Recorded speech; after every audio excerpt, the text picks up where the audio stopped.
Yes. Now subsidies का क्या है कि when this green revolution was started, तो at that time farmers, since majority of farmers were very poor, not having much money, not able to buy the expensive tools, so government decided to provide them subsidy. Now subsidy का मतलब आपको पहले ही पता है, subsidy means this providing financial help to the farmers by providing them subsidized tools, come price के ऊपर महंगी चीज़ों को प्रोवाइड करवाना, that is called subsidy.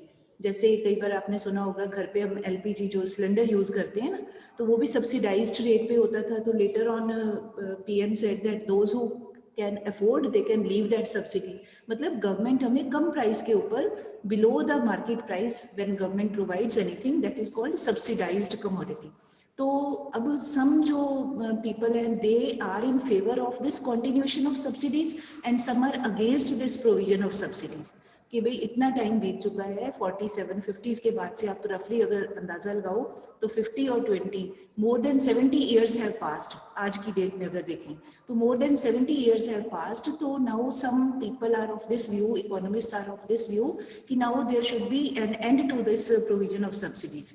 But still some are favoring. Ab now we have to understand their point of view, कि those who are favoring, what is their idea या what is their point of view. तो those who favor subsidies, they say कि भाई जो farmers हैं, majority of peasants हैं, वो क्या हैं, they need to be encouraged to adopt new technology. उनको encourage करना पड़ता है, उनको कहना पड़ता है, उनको दिखाना पड़ता है, उनको examples देने पड़ते हैं. So for the adoption of new technology, they should be firstly provided cheap tools, cheap whatever things are used in agriculture, they should be provided at cheap rate. तो उसके लिए थोड़ा सा government should make effort, subsidy should be given.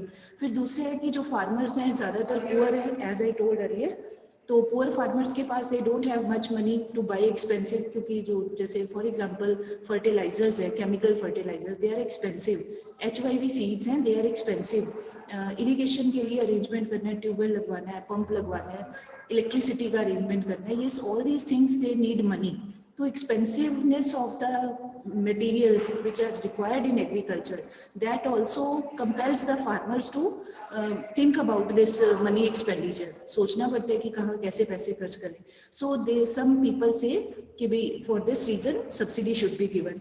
फिर एक और है कि if subsidies if they are not provided, then what can happen कि जो gap between the rich farmers and poor farmers है, that will keep on increasing.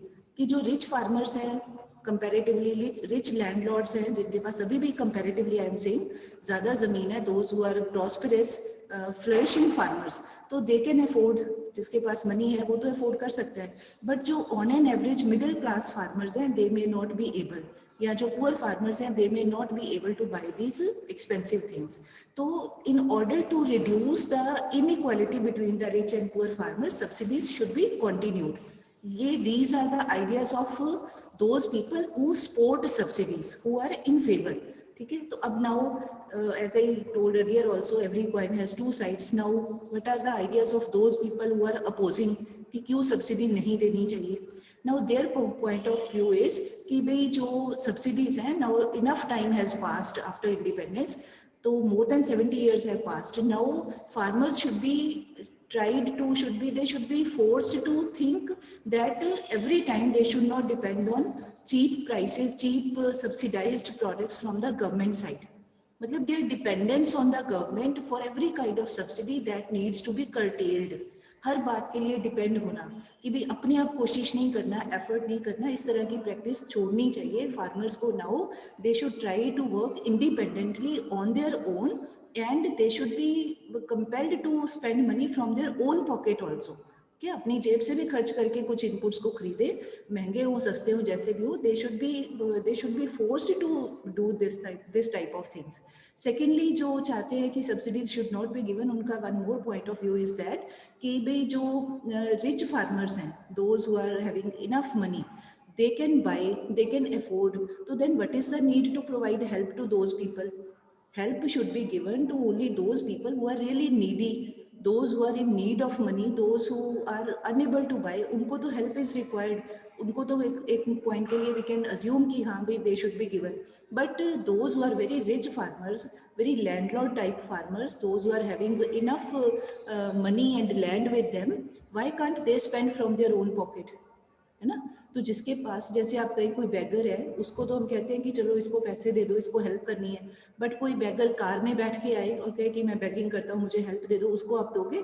आप कहोगे you are having enough resources, if you can avail this car, this facility, तो आपके पास खाने पीने को भी तो पैसा होगा ना, तभी आपने कार परचेज की है। तो ऐसे ही यहाँ पे जो रिच हैं, अगर वो ले सकते हैं तो फिर क्यों नहीं वो अपने आप से खर्च करते? Why should government give money to them?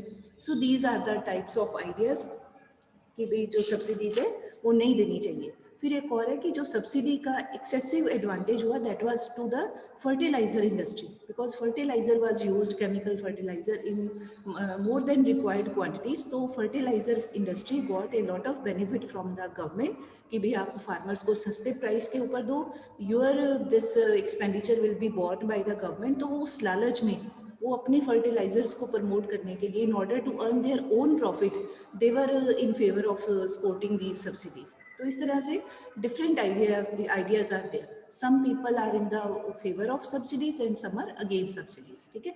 So ये this question will be there only for 1 mark or 2 marks type question, उससे ज़्यादा का नहीं आएगा। So you should be just clear with the idea कि what are the points of favor and what are the points against this provision of subsidies, right? So overall in nutshell we can say, अगर हमने करना हो critical appraisal of agricultural development during this period, critical मतलब both positive and negative side. So in nutshell we can say what has happened कि our country has been able to break the vicious circle of this lack of food grains. How?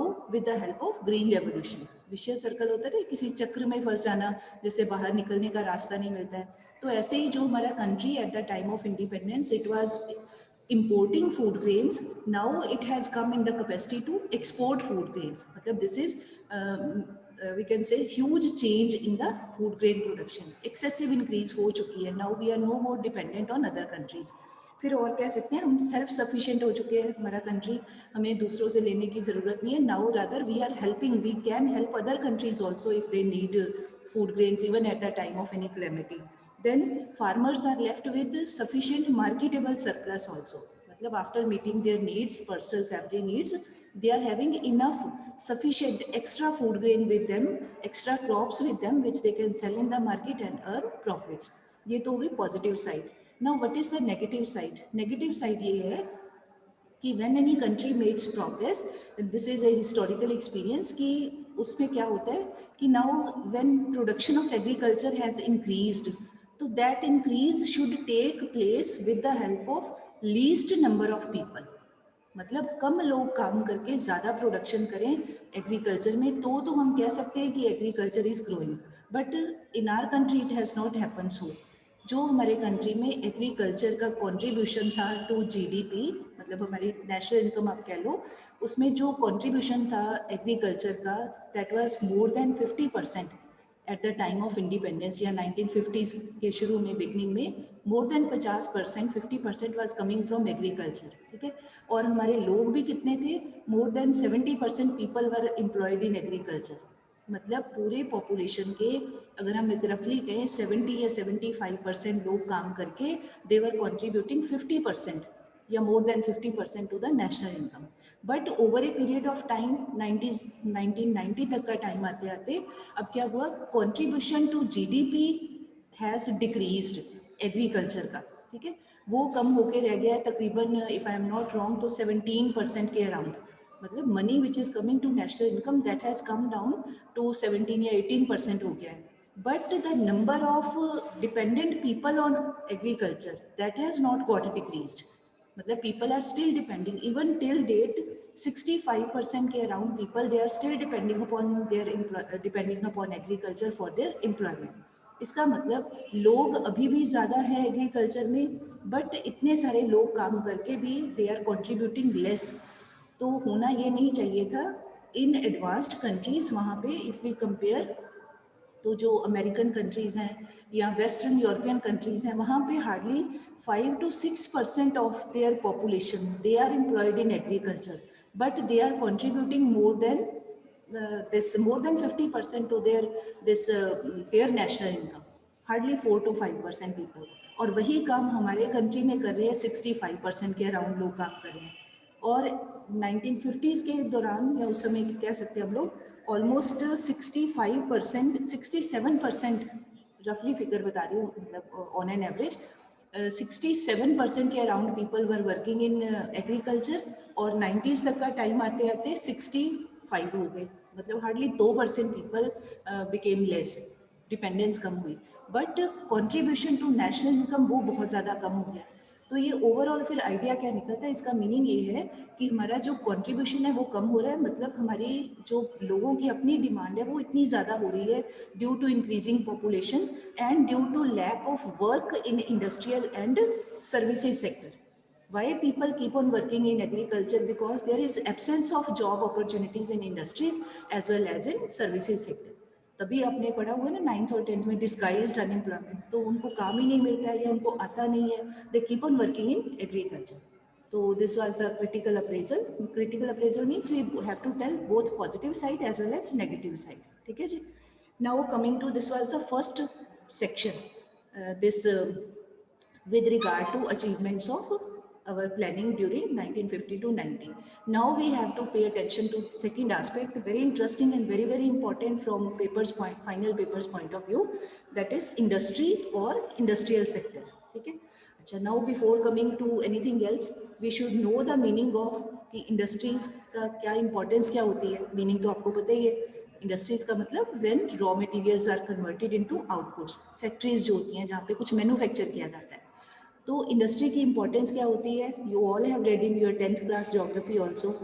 Industries हमें बहुत सारी employment provide करती हैं. Many people they get work in industrial sector, whether they are skilled, they are unskilled people, वो labour के तौर पे काम कर देते हैं, या सेमी स्किल्ड थोड़ा बहुत काम आता है, मतलब every type of labour is able to get some type of work in industries. जिसको जितना थोड़ा बहुत आता है काम, कुछ ना कुछ काम मिल जाता है.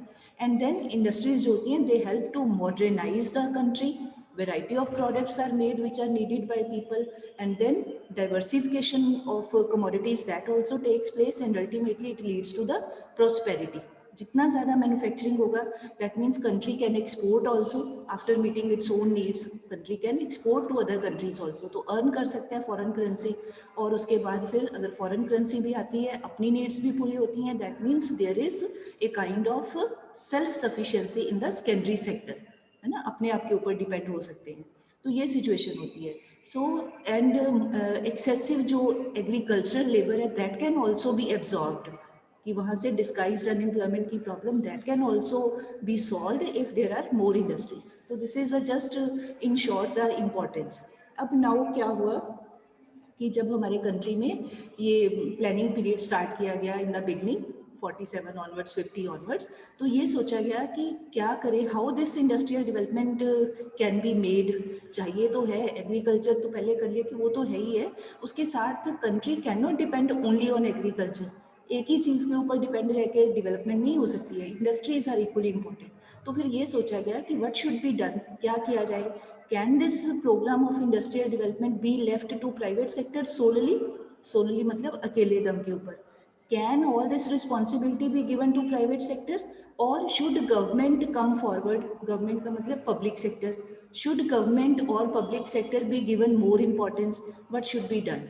तो ultimately it was decided by our policy makers. Policy makers में आ जाता है हमारे प्लानिंग करने वाले लोग, प्लानर्स एज वेल एज हमारी गवर्नमेंट, सबको ही हम, क्योंकि वो पॉलिसी बनाते हैं तो that is why policy makers.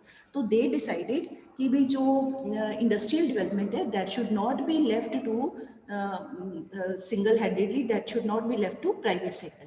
Rather उसके लिए फिर क्यों नहीं छोड़नी चाहिए, उसके भी रीजंस थे. या दिस मार्केट फोर्सेस के ऊपर industrial development should not be left. ठीक, इंडिपेंडेंटली नहीं रखनी चाहिए. क्यों नहीं रखनी चाहिए, सम रीजंस वर देयर. उसका एक फर्स्ट रीजन था कि why public sector was given more role या importance during all this time between 50 to 90. First reason ये था कि हमारे जो प्राइवेट सेक्टर था, there was lack of capital, you can see in the book also, lack of capital to undertake investment. मतलब हमारा private sector was not having sufficient capital. Now you know very well in business studies also, you have red in last class also, without capital, without finance, no work can be started. कोई भी जो काम है उसके लिए huge amount of investment, specially industries में huge amount of investment, money, capital that is required.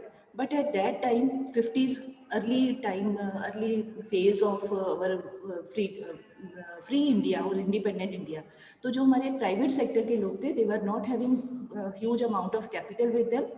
Resources की कमी थी उनके पास में, फंड्स की कमी थी, shortage of funds was there. तो इस करके government had to come forward.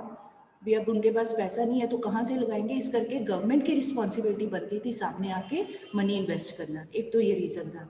Second reason was lack of incentives for the private sector. जो थोड़े बहुत इंडस्ट्रियलिस्ट थे प्राइवेट सेक्टर के, जो भी थे, whatever little number of this private entrepreneurs were there, industrialist were there.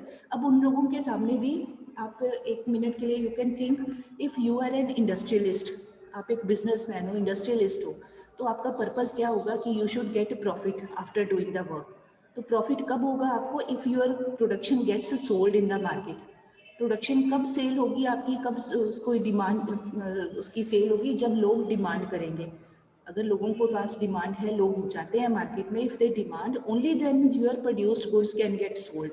तो हुआ ये कि at that time overall demand of the people in the economy that was very less. लोग ज़्यादा चीज़ों की कंजम्पशन गुड्स की डिमांड नहीं करते थे, सिंपल सा लोगों का था, क्योंकि उनकी इनकम नहीं थी. Standard of living was quite simple, down to earth. ज़्यादा चीज़ों की कंजम्पशन नहीं थी क्योंकि उनके पास इनकम नहीं होती थी. So in the absence of overall aggregate demand, aggregate word का मतलब होता है total demand for all goods and services in the economy by all the people. भी सब लोग मिलके टोटल सब चीज़ों की जो डिमांड करते हैं, that is called aggregate demand. तो there was lack of aggregate demand. तो due to this lack of aggregate demand there was less sale, there was less incentive for the private businessman और industrialist to produce, क्योंकि उनको तो अपना profit चाहिए. तो जब बिकेगा ही नहीं तो प्रॉफिट की कोई उनका चांस नहीं था. इस करके भी दे वर लेस इंटरेस्टेड. फ़ायदा नहीं होने का चांस का मतलब है कि उनको कोई ज़्यादा उन्होंने इंटरेस्ट नहीं लेते थे. Then next was social justice, कि भी एट दैट टाइम, क्योंकि हमारे इकोनॉमी में प्लानिंग में ये रखा गया था, हमारा जो directive principles of state policy है कॉन्स्टिट्यूशन में, तो there also the basic idea was to bring the socialistic pattern of society. तो सोशलिस्टिक होता है जिसमें सब लोगों को जस्टिस मिले, वेदर सोशल जस्टिस और इकोनॉमिक जस्टिस. ठीक है, तो इस तरह का रखा गया. तो अब वो सोशलिस्टिक टाइप ऑफ इकोनॉमी या pattern of economy can be arranged if there is dominance of government. क्योंकि गवर्नमेंट ने अगर कंट्रोल करना है तो गवर्नमेंट को ये राइट होना चाहिए कंट्रोल करने का, only then it can do all the things. ठीक है, तो उसके लिए क्या किया गया, जो commanding heights of the economy type of industries थी, they were given to government, otherwise ये काम नहीं हो पाना था. नाउ यू मे थिंक कि इसका क्या मीनिंग है, commanding heights of economy. Commanding heights का मतलब है कि ऐसी economies which were strategically very very important. Strategically का मतलब होता है इंटेंशनली, डिटर्मिनेशन के साथ में, सोच समझ के, विद सम कनिंग आइडिया या with some thinking, with some ideology. जिस चीज़ को हम सोचते हैं कि ये मेरे लिए, हमारे कंट्री के लिए बहुत इंपॉर्टेंट है, अदरवाइज हमारा नुकसान होगा बहुत ज़्यादा, उसको स्ट्रेटेजिकली बोलते हैं. ठीक है, जैसे फॉर एग्जांपल कह रही हूँ, इंडिया और चाइना का बॉर्डर, तो वहाँ पे Indian government always have to keep the forces in sufficient number, बजाय इंडिया भूटान का बॉर्डर या इंडिया नेपाल का बॉर्डर, वहाँ पर इतनी आर्मी की ज़रूरत नहीं है. बट इंडिया चाइना और इंडिया पाकिस्तान बॉर्डर के ऊपर हमेशा ही ज़्यादा army is required. I hope you are getting my point. इसका मतलब हो गया चाइना और पाकिस्तान वाले बॉर्डर जो है, they are strategically more important. ठीक है, तो ऐसे ही कमांडिंग हाइट्स का मतलब ऐसी industries which were very very important. अब वो कौन सी हो सकती हैं, industries related to public utilities, आम लोगों के काम में आने वाले सामान जो लोगों को, आम लोगों को चाहिए होता था. क्योंकि अगर if everything was left to private sector तो उन्होंने तो प्राइस बढ़ा देने थे अपना प्रॉफिट कमाने के चक्कर में. तो और दूसरा जो डोमेस्टिक ट्रेड और फॉरेन ट्रेड से रिलेटेड है, इंटरनेशनल ट्रेड से भी, जिन चीज़ों में गवर्नमेंट को लगता था कि गवर्नमेंट का कंट्रोल होना चाहिए, freedom should not be given to private sector, ऐसी इंडस्ट्रीज कहलाती हैं कमांडिंग हाइट्स के, तो वो they were to be kept in the control of the government, ठीक है। तो due to all these reasons private sector was kept behind and dominance या more important role was given to public sector. यहाँ पर आपको ये question आ सकता है, why public sector was given more importance after during this 1950 to 90, तो so these 3-4 points are to be given, ठीक है। अब उसी रिगार्ड में फिर ये सोचा गया कि कैसे गवर्नमेंट करे अपना कंट्रोल कर सकती है, तो उसके लिए फिर गवर्नमेंट ने एक बनाया अपना industrial policy, very very important, you can mention in your book also, industrial policy revolution of 1956, in short form it is called IPR 1956।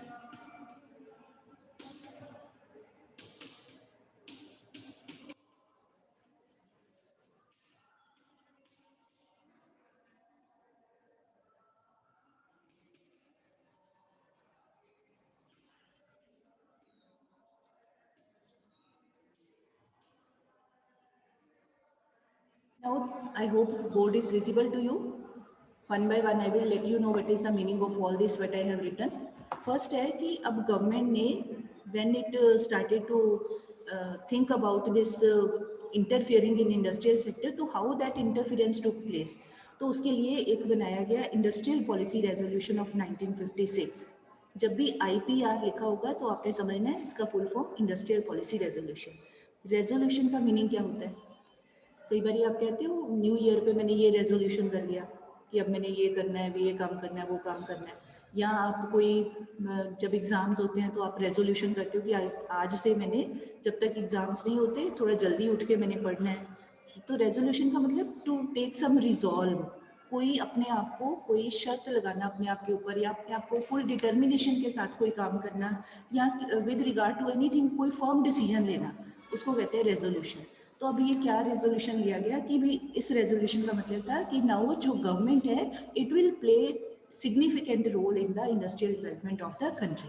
मतलब ने गवर्नमेंट ने अपने आप से ये डिसीजन किया कि government will play more important role in the industrial development of the country, ठीक है। तो अब वो कैसे प्ले करना था, उसके लिए 3 चीज़ें की गई। फर्स्ट है, ये बुक में लिखा होगा एलिमेंट्स ऑफ IPR या कंपोनेंट्स ऑफ IPR या features of IPR, one and the same thing, ठीक है। फर्स्ट है 3-fold क्लासिफिकेशन। 3-fold क्लासिफिकेशन का मतलब है कि जो इंडस्ट्रीज थी they were divided into 3 categories. जैसे सेक्शन बना देते हैं क्लास के, A section, B section, C section, तो same way 3 categories were made. उनको नाम दिया गया शेड्यूल A कैटेगरी की इंडस्ट्रीज, शेड्यूल B कैटेगरी की industries and schedule C category industries, right. अब नाउ शेड्यूल A कैटेगरी जो थी उसमें कौन कौन सी इंडस्ट्रीज थी और क्यों उनको रखा गया इन शेड्यूल A, मतलब एट टॉप प्लेस और टॉप प्रायोरिटी वाज गिवन, वो इस करके उसमें रखा गया 17 industries. 17 industries were kept in schedule A, और वो उसका मीनिंग क्या था कि इन 17 इंडस्ट्रीज में जो they will be exclusively owned by the government, मतलब उनकी full investment will be done by the government. उनके ऊपर पूरी जो ओनरशिप है, राइट है प्रोडक्शन का, मैनेज करने का, A to Z कंट्रोल ऐसे बोल सकते हैं। 100% control of the government, 100% investment to be made by the government, exclusive ownership. Exclusive मतलब प्राइवेट सेक्टर का पास में आने का कोई मतलब ही नहीं बनता था, प्राइवेट सेक्टर को कोई रोल नहीं दिया गया, पूरा पूरा गवर्नमेंट का कंट्रोल, ठीक। अब उसमें 2-3 examples are given. Atomic energy से रिलेटेड जो भी इंडस्ट्रीज थी, या आर्म्स एंड एम्यूनिशन से रिलेटेड थी, या ऑयल से रिलेटेड थी, या रेलवे से रिलेटेड थी। अब ये आप सारे काम ध्यान से सोच के देखो, आर्म्स और एम्यूनिशन, वेपन्स जो होते हैं, गोला बारूद इस तरह का आर्मी के लिए रिक्वायर्ड जो होता है, ऐसी, या एटॉमिक एनर्जी से रिलेटेड, रेलवे से, ये सारे बड़े इंपॉर्टेंट सेक्टर्स थे। तो वेरी वेरी इंपॉर्टेंट सेक्टर, जब मोस्ट इंपॉर्टेंट सेक्टर वो गवर्नमेंट ने रख लिए अपने कंट्रोल में, उसमें पूरी investment to be made by the government. Second जो कैटेगरी रखेगी शेड्यूल B, उसमें 12 इंडस्ट्रीज वर्क है। अब वो 12 इंडस्ट्रीज को कैसे रखा गया, थोड़ा सा नंबर सेकेंड के ऊपर, इसका मीनिंग था कि इन 12 इंडस्ट्रीज में जो गवर्नमेंट है it will make the investment, it will start these industries, but later on efforts of the government will be supplemented by the private sector. मतलब काम की जो बिगनिंग है, जो कंट्रोल है, इन्वेस्टमेंट है, वो गवर्नमेंट ही की होगी, गवर्नमेंट ही करेगी, बट बाद में थोड़े टाइम के बाद प्राइवेट सेक्टर को भी थोड़ी सी परमिशन दी गई कि आप भी गवर्नमेंट के साथ उसकी हेल्प कर सकते हो, सप्लीमेंट कर सकते हो. आपने कभी नोट किया हो जैसे आपके मदर काम करते हैं घर पे, ठीक है, तो सारा काम तो वो करते हैं, आप जब को आपको टाइम लगता है थोड़ा बहुत तो आप उनको हेल्प कर देते हो, उनको असिस्ट कर देते हो. तो उसका मतलब ये नहीं है कि you are doing full fledged work. Full fledged work and its responsibility is with the mother, but you are just assisting when you are asked, और जब आप फ्री हो तब थोड़ा सा आप उनकी मदद कर देते हो. तो सेम थिंग वाज देयर कि भी overall control, overall investment management that was with the government, but private sector was allowed to help the government whenever it was asked कि थोड़ी बहुत उनकी मदद कर सकते थे. अब आप थोड़ा सा डिफरेंस देखो, फर्स्ट वाले में क्या था, full control of the government, second में some freedom was given to private sector to assist and supplement the government efforts. अब उसमें क्या, कौन सी इंडस्ट्रीज आ जाती थी, you have to learn just one two example. Fertiliser industry, या जो मशीन टूल्स बनाने वाली इंडस्ट्रीज होती हैं, या एल्यूमिनियम से, मेटल से रिलेटेड उस तरह की इंडस्ट्रीज थी. ठीक है, no need to learn all the 12 names and 17 names, hardly any 2-3 examples can be done. Last category, third C category या शेड्यूल सी कैटेगरी, उसमें आ गया rest of the remaining industries. मतलब ये 17 वाले को छोड़ के प्लस ये 12 वाले को छोड़ के whatever left industries were there. और लेफ्ट क्या कौन सी थी, ज़्यादातर आ जाती थी कंज्यूमर गुड्स टाइप की इंडस्ट्रीज, मतलब जिसमें हम आम घरों में सामान यूज़ करते हैं ना, कंज्यूमर्स यूज़ करते हैं. जो खास थी वो तो पहले ही निकल गई, पब्लिक सेक्टर में आ गई. नाउ जो बाकी की बची हुई थी थोड़ी less important industries, they were given in the control of the private sector. But that private sector was, even here it was not given full freedom, that sector was still under the control of. एक act बनाया गया उसके लिए, government ने एक कानून बनाया 1951 में, industrial development and regulation act, IDRA 1951, industrial development regulation act. अब वो जो बची हुई ये थर्ड कैटेगरी की इंडस्ट्रीज थी, सी कैटेगरी, इसका नंबर नहीं है, मतलब ऐसे ही हम बोल सकते हैं रिमेनिंग इंडस्ट्रीज, तो उसके उनकी भी जो डेवलपमेंट थी, प्रोग्रेस थी, that was kept under the guidelines of the industrial development and regulation act. अब ये एक्ट का क्या काम था, तो ये एक्ट ये था कि this act gave powers to government to register the industries, to control the development and expansion of industries. I repeat, this act gave power to government to register the industries. register करना, जैसे आप school में आते हो तो पहले आके अपनी एडमिशन करवाते हो ना, अपने आप को, अपने नेम को रजिस्टर्ड करवाते हो कि आप स्कूल में आ सकते हो. बाहर का कोई बच्चा, उसको थोड़ी स्कूल में आने को अलाउ करते हैं. सिंस यू आर रजिस्टर्ड, तो आपको रजिस्टर कौन कर रहा है, school authorities are registering you. तो ऐसे ही जो ये एक्ट था उसके according government had to register the industries. उसके बाद अगर उनको एक्सपेंड करना था या उनको अपने डाइवर्सिफिकेशन कुछ भी डेवलपमेंट करनी थी, तो government had to take care according to this act. तो इसका मतलब हो गया कि थर्ड कैटेगरी में आने के बाद भी private sector was not having full freedom. Overall it was under the control of the government sector. ठीक है, तो this was the meaning of this first point of industrial policy resolution. ये first feature है या first element है, classification. तो 3-fold classification was done. Second was industrial licensing. अब ये इंडस्ट्रियल लाइसेंसिंग क्या था, very simple. whenever you go on the road with your bike or Activa और कार, कुछ भी आप है, तो उसके लिए फिर क्या रिक्वायर्ड है हमारे पास, we should have licence, driving licence होना चाहिए, है ना. तो लाइसेंस का मीनिंग क्या हो गया, ड्राइविंग लाइसेंस का मतलब भाई government has given us the permission to drive on the road, to drive any vehicle on the road, है ना. तो इसका मतलब लाइसेंस मतलब पहले परमिशन लेना, prior permission from the government to do any work. किसी काम को करने की गवर्नमेंट से मंजूरी लेना, परमिशन लेना, तो उसको लाइसेंस बोलते हैं. अब इसमें क्या किया गया, ये IPR में अभी मैंने आपको बताया जो एक्ट पास किया था ना, इंडस्ट्रियल डेवलपमेंट रेगुलेशन एक्ट, तो उसके अकॉर्डिंग पहले किसी ने भी, किसी प्राइवेट सेक्टर में, ये थर्ड कैटेगरी वाले में, अगर किसी ने कोई इंडस्ट्री खोलनी होती थी, if they had to open और टू स्टार्ट एनी इंडस्ट्री, तो firstly they had to get permission from the government.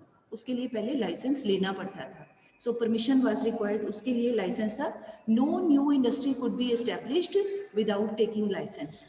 मतलब गवर्नमेंट से लाइसेंस लिए बिना कोई आदमी कोई फैक्ट्री नहीं स्टार्ट कर सकता था, कोई इंडस्ट्री नहीं स्टार्ट कर सकता था. So for any new industry licence was required.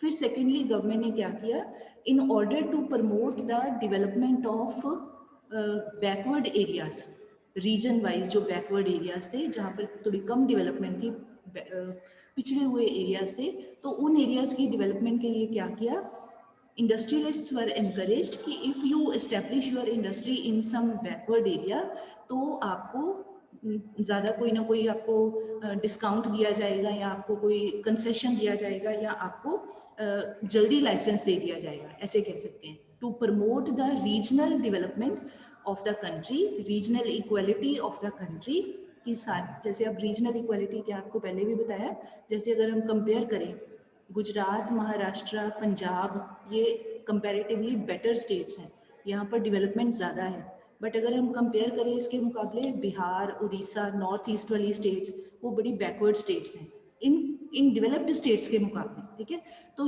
ये गवर्नमेंट ने किया इस लाइसेंसिंग पॉलिसी में कि बैकवर्ड एरियाज में इंडस्ट्रीज़ को प्रमोट करने के लिए लाइसेंसेज वर प्रोवाइडेड ईजिली, ताकि उन एरियाज में भी लोग कोई ना कोई अपना काम शुरू करें.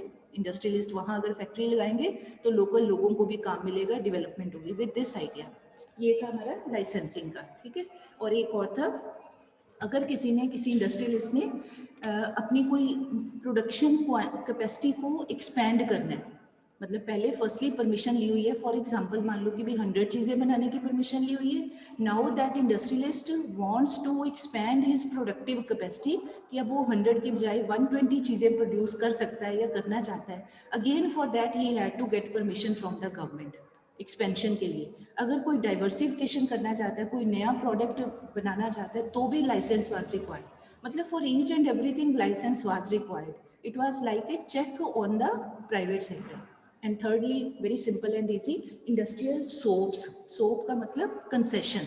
ठीक है, तो कंसेशन दिए गए to those industrialist who were interested in establishing their industry in backward areas, regionally backward areas. So what type of concessions were offered? They were given these discounts in taxes, benefits were, lower rates of taxes were imposed on them.